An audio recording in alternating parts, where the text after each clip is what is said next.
kulete msaada ambaye Mheshimiwa Mumina Golo Bonaya amejaribu kuomba kutoka kwa wahisani akapata.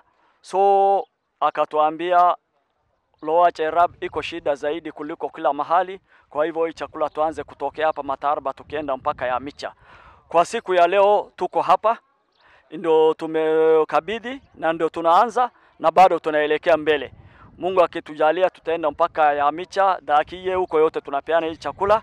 Kwa hivyo tunafuraha kuwa hapa na kuwakabidhi hao watu wa Matarba hii chakula kama iftari ya kwa muda. Leo ni tuko kwa mwezi mtukufu ya Ramadhan na tunapea pongezi mama ama tunamshukuru kwa yale ametutumia, kwa sababu wale pengine wajiwezi wale wangepata pengine kitu ya kufuturu, leo wamepata kitu ya kufuturu, na tunaomba iongezwe kwa sababu hapa ni kama nyumba mingi sasa haijapata.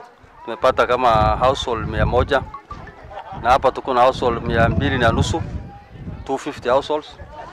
Tumepata 100, inabaki karibu 150 household ya benefit. Lakini tunaomba usaidizi wakati ni ngumu sana, ni wakati ya mwezi mtukufu na watu kwa sai chakula ni haba, iko shida ya chakula.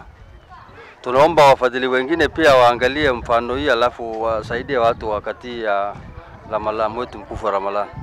Kwa hayo tu mimi napongeza pia tena nashukuru Women Rep kukumbuka wakati kama hii, wakati ngumu sana, wakati amekumbuka ni saa hii, ni wakati ngumu sana. Mungu amzidishie. Kwa saa hii juzi tulipata mvua moja peke yake, ni kama sijapata nyingine, ni kutoka karibu wiki moja tujapata nyingine.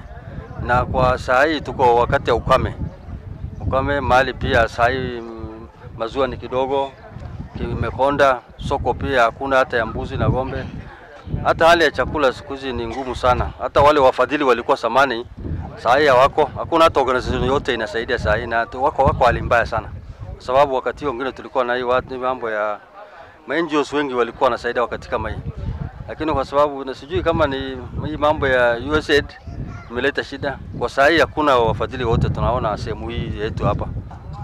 NGOs walikuwa samani wanapeana cash transfer, wengine wanapea animal feeds. Ni program mingi sana, hata ya agriculture kwa program mingi walikuwa wanasaidia, hata ya malnutrition ilikuwa mingi. Lakini kwa saa hii hakuna kitu yote inaendelea, watu wanakaa tu, hakuna kitu inaendelea. Na chakula bei pia siku hizi iko juu, iko hali mbaya ya njaa, iko njaa kabisa.